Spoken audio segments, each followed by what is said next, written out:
September 9th, 1939, for Canada and its eventual profound impact on the United States.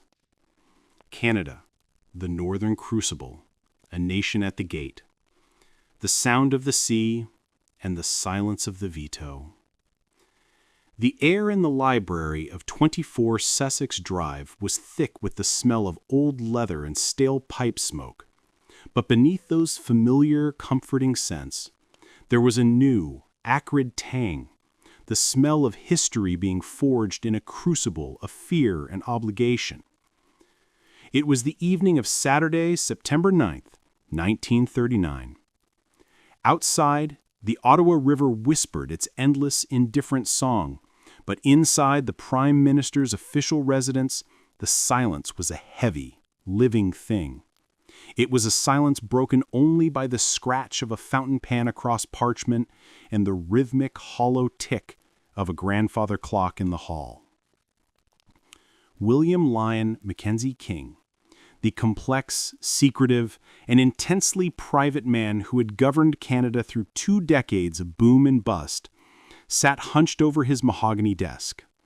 His eyes, usually gleaming with a strange mix of ambition and mystic preoccupation, were now weary, ringed with red. He was signing a document, a piece of paper that weighed less than a summer sparrow, yet was about to commit a young, reluctant nation to a slaughter already beginning on a distant continent. Canada was not Britain, it was not France. It was a sovereign nation that had come of age on the muddy, brutal fields of Vimy Ridge during the last Great War, earning its independence with blood. Now, 2 decades later, it had the right, the painful, terrifying right, to choose its own path. Mackenzie King knew the cost of this choice. He had watched the newsreels from Europe. Poland was being systematically dismembered by the German Blitzkrieg, lightning war, a vision of modern mechanized terror the world had never conceived. And on September 3rd, the mother country, Great Britain, had declared war on the Reich. Now it was Canada's turn. The vote of conscience. Earlier that day, the Canadian Parliament in Ottawa had convened for the final, agonizing debate. The question was simple, but its implications were vast. Should Canada voluntarily enter the war against Hitler's Germany? For American audiences accustomed to swift, centralized decisions, the Canadian process was a testament to its deep divisions and democratic caution. The country was split. English Canada, still bound by deep loyalty to the Crown and a sense of moral duty, was overwhelmingly in favor of war. French Canada, particularly Quebec, whose citizens had bitterly resented conscription during the First World War, was staunchly against it, fearing history would repeat itself. Mackenzie King, a political master of compromise and delay, had navigated this tightrope with almost superhuman skill. His solemn promise to Quebec, no conscription. He would go to war, but only with a volunteer force. As the votes were tallied, the decision was inevitable, yet heartrending. The majority of Parliament supported the declaration. On September 9th, they passed the necessary legislation. Standing by the window, watching the moonlight pool on the meticulously manicured lawn, was Major Alistair MacLeod. He was a staff officer, a 30-year-old veteran of the tiny, pre-war Canadian Permanent Force, and an aide-de-camp to the Minister of National Defence. Ali was a man carved from the granite of the Canadian Shield, disciplined, quiet, and haunted by the stories his father, a Vimy survivor, would never tell. He wasn't thinking about politics. He was thinking about a promise. In another part of the room, far from the Prime Minister's orbit, sat Eleanor Vance. She was the chief architect's executive assistant, a 25-year-old Toronto native with a degree in political science and a ferocious, suppressed intellect. She was in Ottawa to assist with a massive, last-minute infrastructure project, the mobilization of Canada's dormant industrial sector. She wasn't supposed to be here. She should have been designing the interiors of the new Royal Canadian Mint building. But war had a way of stealing the smartest minds and putting them to work on logistical nightmares. Her job was to translate King's grand, vague vision, Canada will be the arsenal of the British Commonwealth, into concrete action. Tonight, she was drafting the first memos detailing the conversion of automobile plants in Windsor into armored vehicle factories, and the transformation of a bankrupt textile mill in Montreal into a munitions depot. She was focused on a single astonishing number: $20 million. That was the initial budget for war materiel, a paltry sum that underscored the sheer unpreparedness of Canada, a nation whose tiny military had just over 10,000 active personnel. She looked up at the Prime Minister, his face a mask of profound relief and sorrow, as he laid down the pen. "It is done, gentlemen." King's voice was a low rasp. "Tomorrow the proclamation will be issued. We are at war with the German Reich." The clock struck midnight. September 10th, 1939. Canada, the quiet, massive, and reluctant northern neighbor of the United States, was the only country in the entire Western Hemisphere to voluntarily declare war. The American shadow. For Alistair MacLeod and Eleanor Vance, this date meant a complete pivot in their lives. But for their next-door neighbor, the American giant, it meant something else entirely. The Great Dilemma.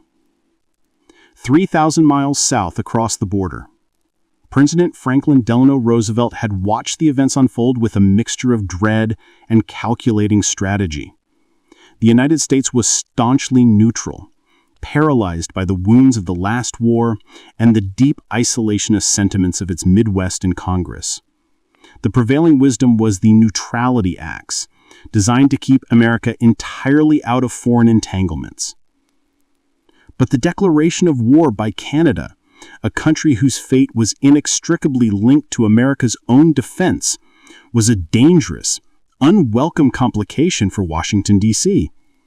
A British dominion, an ally of the collapsing European powers, was now sharing a 5,000-mile-long, undefended border with the isolationist United States.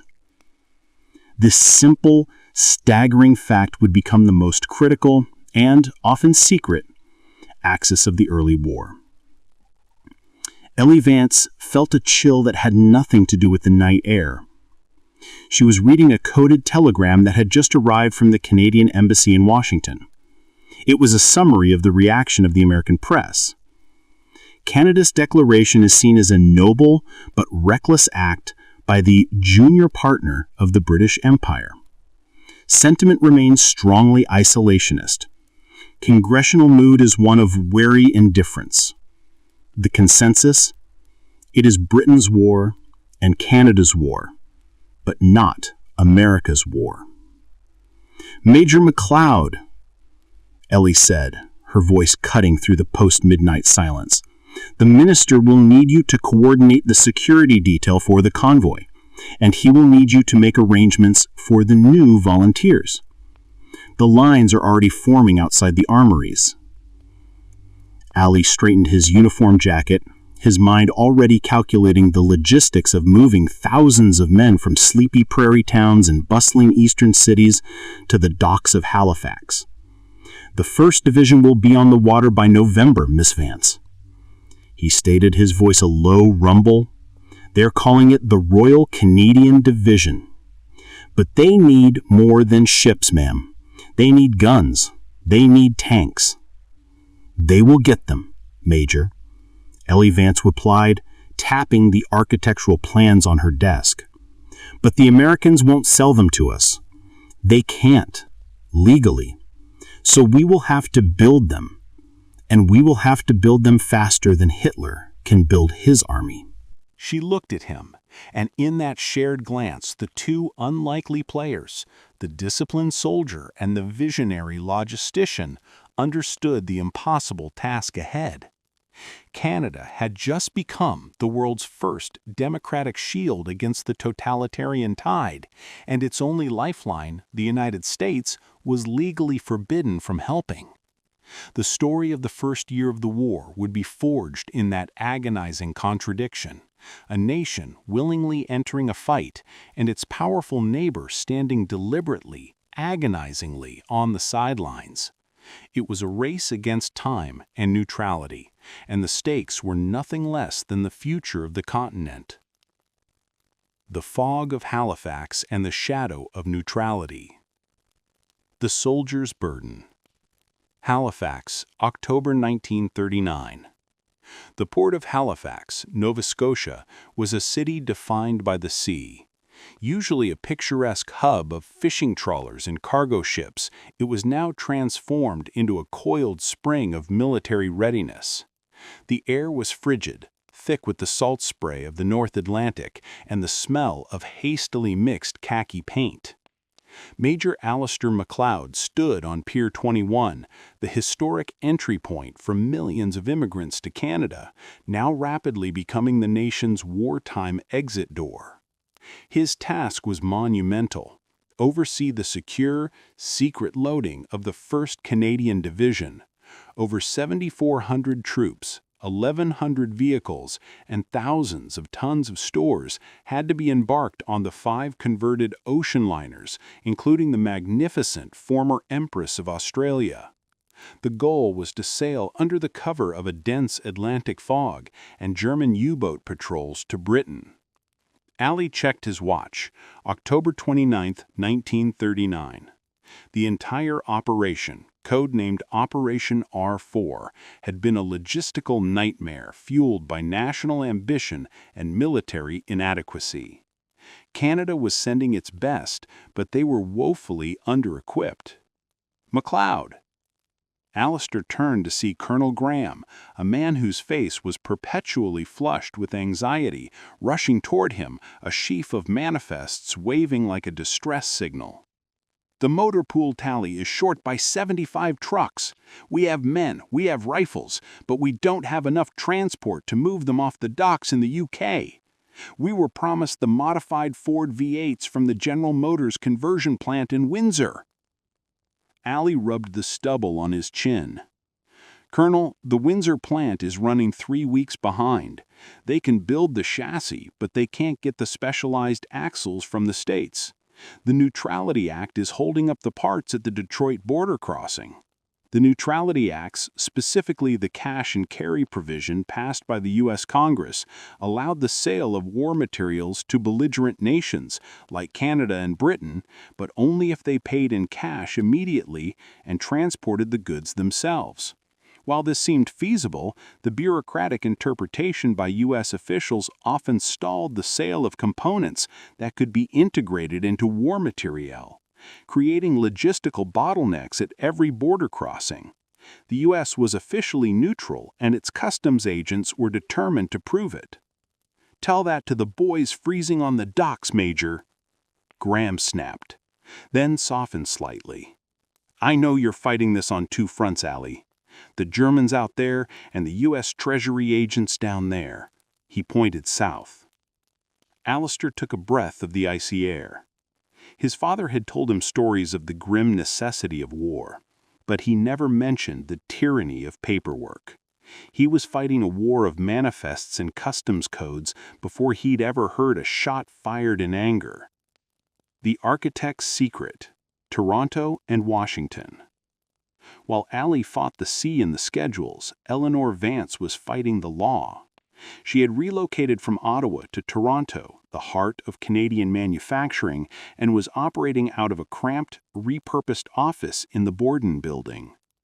Her official title was Chief Logistics Coordinator, but her real job was industrial espionage, finding ways to circumvent the spirit, if not the letter, of the U.S. Neutrality Acts. Her greatest asset was not her engineering skill, but her unexpected friendship with Franklin Delano Jr., one of President Roosevelt's sons, whom she had met years before at a Harvard summer program. On November 1st, 1939, Ellie found herself in the ornate lobby of the Canadian Embassy in Washington, D.C., preparing for a meeting with a low-level State Department official, a meeting set up by a carefully worded personal cable to Frankie Jr. Her target was not finished goods, but tooling and machine parts. "Mr. Finch," Ellie began, sitting across from the nervous, middle-aged man in a cheap suit, "Canada needs high-grade lathes and milling machines from the Cincinnati Machine Company. We need them to manufacture the trucks Major MacLeod's division needs. We need them to make the shells for the artillery we're supplying to Britain." Finch fiddled with his tie. "Miss Vance, the Neutrality Act is quite clear. Section 6 prohibits the export of arms, ammunition, and implements of war to belligerent nations. A machine that makes an artillery shell is, by extension, an implement of war." "Is a drill press an implement of war?" Ellie countered, leaning forward. "Does a bandsaw sink a U-boat? These are not weapons, sir. They are capital goods. They are the same machines used by American manufacturers to build refrigerators and tractors." She produced a detailed manifest. "We are asking for the equipment to manufacture agricultural implements and mining equipment. The fact that these machines can also be used to turn a shell casing is merely a secondary application." Ellie's argument was a masterpiece of legalistic sophistry, designed not to deceive the American official, but to provide him with a plausible, deniable justification for approving the export license. The Roosevelt administration, while publicly committed to neutrality, was privately and desperately searching for ways to aid the Allies. Eleanor Vance was handing them the paperwork. Finch hesitated, running a finger down the manifest. I see your point regarding the ambiguity of dual-use items, Miss Vance. I will forward this specific requisition to the Department of Commerce, not State. It might expedite the process." The meeting was a success. Ellie had created a gray channel, a vital pipeline of essential American machine tools that would allow Canadian industry to rapidly scale up. This tooling was the true catalyst for Canada's astonishing wartime transformation into the arsenal of the Commonwealth, a concept that would ultimately benefit the entire Allied war effort. The quiet departure. Back in Halifax, Alistair MacLeod stood shivering on the pier as the massive ships began to pull away. It was December 10, 1939. Operation R4, delayed by weeks, was finally underway. He watched the faces of the young men, soldiers from Toronto, farm boys from Alberta, lumberjacks from BC, all packed shoulder to shoulder, gazing toward the unknown horizon. His division was short on trucks, short on ammunition, but they were not short on determination. His gaze shifted to the convoy's protective escort, 5 British warships, including the mighty cruiser HMS Repulse. The sheer distance and vulnerability of the Canadian troops crossing the U-boat-infested North Atlantic was terrifying. Allie pulled a crumpled piece of paper from his pocket. It was a note from Ellie Vance tucked into his final manifest package. "Major MacLeod, the Cincinnati lathes are shipping next week, routed through Sault Ste. Marie. They will allow us to start manufacturing the specialized axles you need. The delay is ours, not yours. Go safely. We will keep building the bridge behind you. E.V." Allie looked out at the disappearing ships. The Canadian Army was on its way to war. But the real fight for survival, the industrial, logistical, and diplomatic battle to arm them, was just beginning on the home front, defined by the quiet tenacity of people like Eleanor Vance and the constant, unnerving shadow cast by a neutral, yet vitally important, United States. The Black Pit and the Flying Classroom. The Black Pit, North Atlantic, December 1939. For Major Alistair MacLeod, the voyage across the North Atlantic was a lesson in the terrifying, vast indifference of the sea. The 5 troop transports, laden with the 1st Canadian Division, sailed in a convoy protected by the guns of the Royal Navy.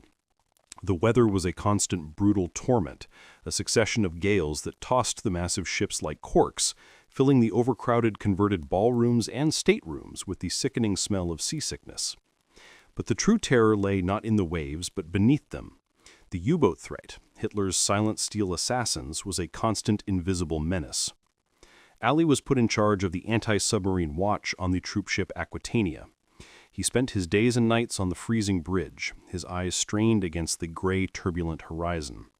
The convoy was sailing through the Black Pit, a region in the mid-Atlantic where the Royal Air Force's anti-submarine planes could not reach, leaving the ships vulnerable. On the night of December 15th, the inevitable happened. A shudder ran through the Aquitania, a low, resonant thud that felt less like an explosion and more like a monstrous hammer blow against the hull. The klaxons immediately blared, their sounds swallowed by the howling wind. "Torpedo, starboard side," the shout was relayed down from the crow's nest. The convoy immediately executed an emergency zigzag maneuver. Ali scrambled to his station, peering out into the darkness. He couldn't see the submarine, but he saw the result of its work. A few hundred yards away, the Norwegian freighter Isvold, which had been sailing on the flank, was already listing dangerously. The British destroyer escort, HMS Harvester, immediately broke formation, dropping depth charges. The blasts, deep and concussive, sent plumes of white water into the air, a terrifyingly beautiful display of underwater warfare. Ali stood rooted to the spot, gripping the rail until his knuckles were white. He was watching men die, not in a grand battle, but silently, swallowed by the waves and the cold. He was struck by the horrifying realization of the thin thread of luck and naval protection that connected him and his men to safety. The Isvold sank in minutes. There were no survivors visible in the churning water. Later that night, as the convoy steamed eastward, having escaped detection, Ali drafted his report. The incident solidified a grim truth. The war would be won or lost in the air and on the sea.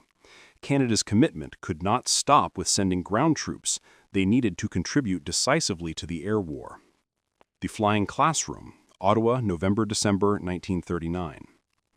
While Ali endured the crossing, Eleanor Vance was deep in negotiations that would define Canada's largest single contribution to the Allied war effort, the British Commonwealth Air Training Plan. Her success in securing American machine tools had earned her a seat at the highest-level logistics planning sessions. The problem was simple. Britain needed thousands of pilots, navigators, air gunners, and ground crew, but its airfields were too close to German bomber range, and its weather was notoriously poor. The solution? Canada. A vast, empty country with clear skies, plenty of space for airfields, and critically, a shared border with the neutral United States, which possessed the world's most advanced engine and aircraft manufacturing capacity. Ellie's office was stacked high with blueprints and maps.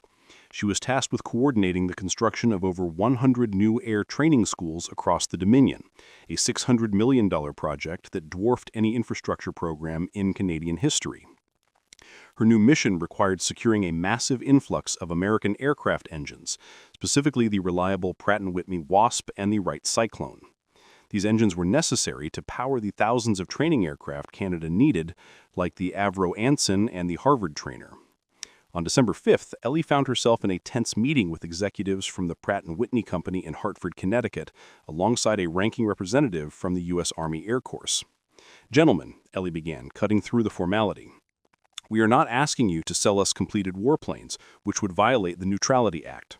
We are asking to purchase hundreds of civilian-grade aircraft engines from your commercial lines, the same ones used in your passenger transport planes." The U.S. Army Air Corps representative, Major Thompson, pushed back.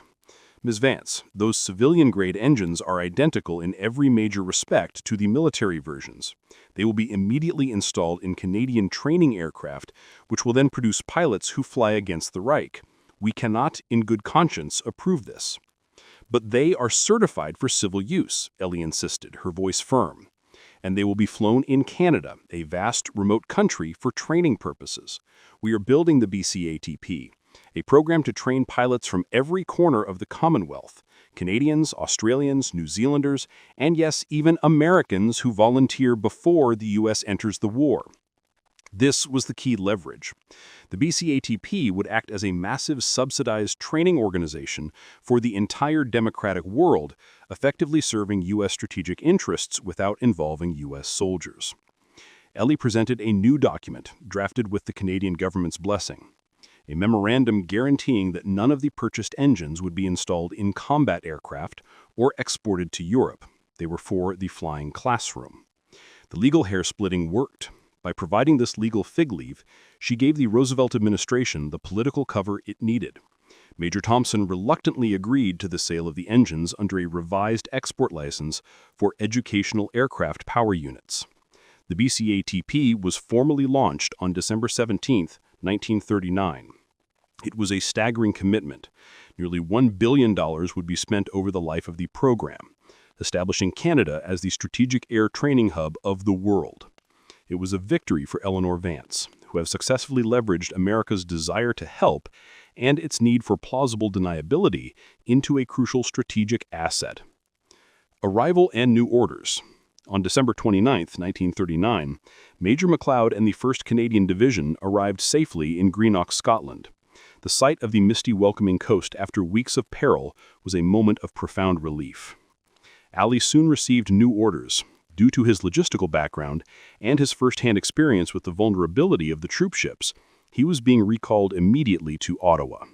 His new assignment was shocking.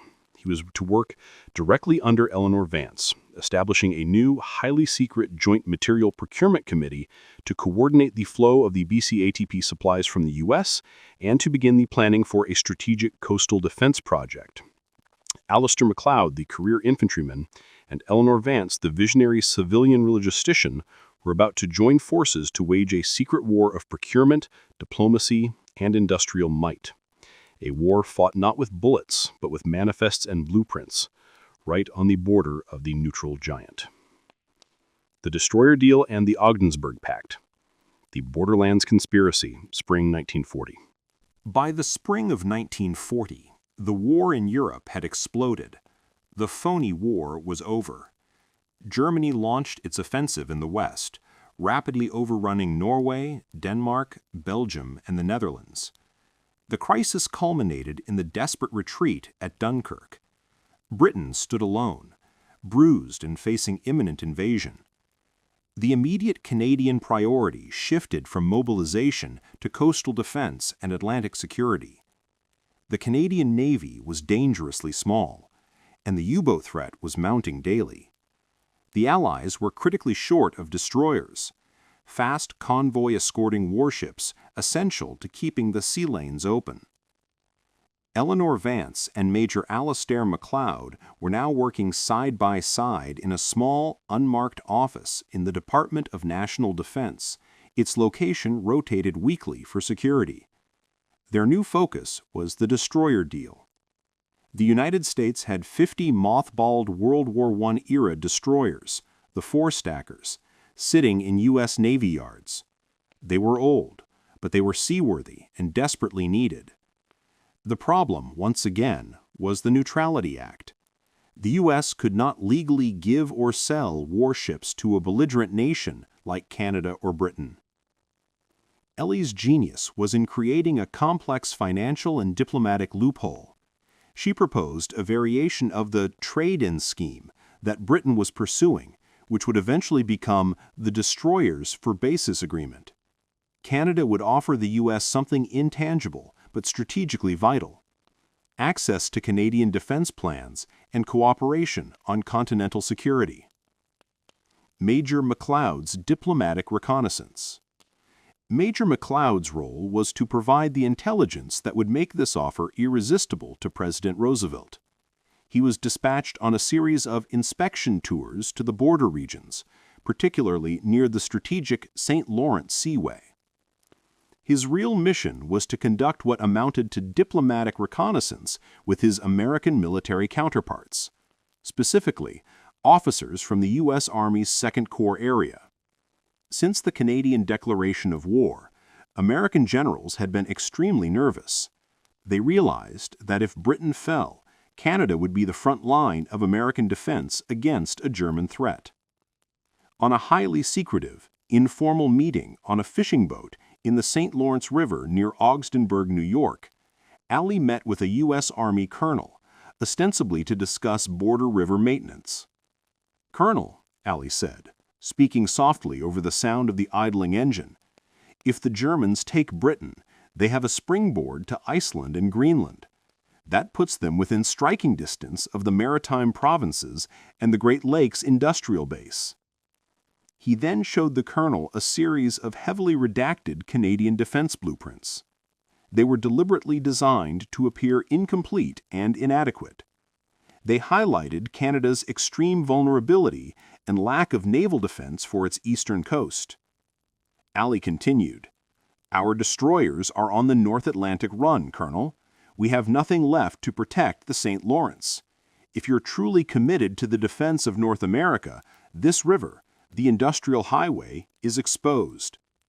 The message was clear. Canada's security deficit was America's security deficit. The U.S. needed Canada to be a strong partner, not a weak flank. Ali's intelligence mission was not to gather secrets, but to strategically reveal vulnerability to compel cooperation. The meeting that changed history. Ali's reports landed on the desk of Prime Minister King and were used by Eleanor Vance to craft the final unprecedented diplomatic approach. On August 17, 1940, President Franklin Roosevelt, vacationing in upstate New York, received a surprise visitor, Mackenzie King. The meeting took place on the president's private train, parked at the railway siding in Ogdensburg, New York. Eleanor Vance was present, unofficially seated in the annex car, ready with the precise logistical figures. She was the only non-political staff member present for this historic negotiation. Mackenzie King presented the proposal, framed not as aid, but as shared continental defense.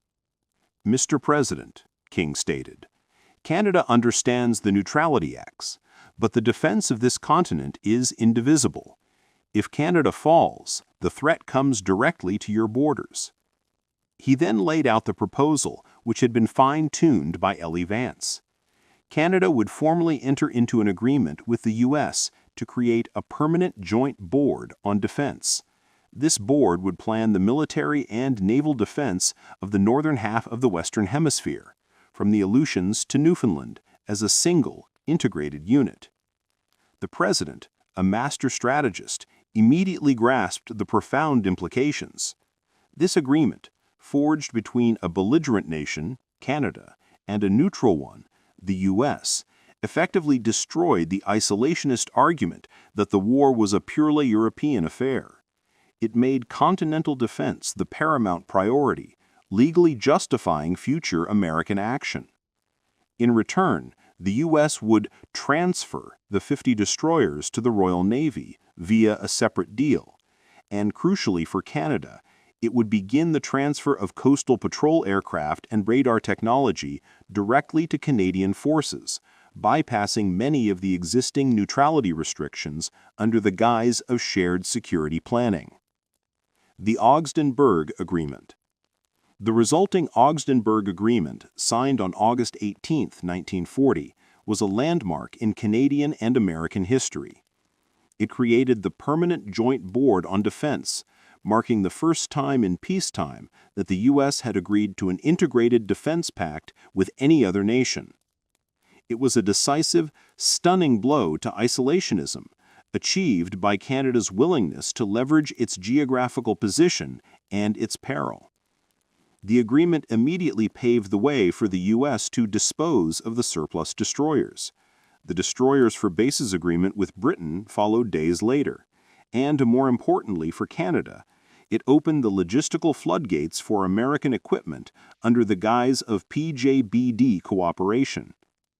Eleanor Vance watched the press conference from afar, knowing the true significance of the event. They hadn't just secured destroyers, they had secured a strategic alliance. Alistair MacLeod, now formally appointed as a Canadian liaison officer to the PJBD, received his next and most sensitive assignment, to begin coordinating the establishment of American air bases on Canadian soil, specifically in Newfoundland, a British possession, and Labrador, under the terms of the new agreement. The quiet defensive border had become a collaborative military frontier, preparing to defend against a common distant enemy. Canada's voluntary declaration of war on September 9, 1939, had, less than a year later, irrevocably dragged the United States toward a shared destiny.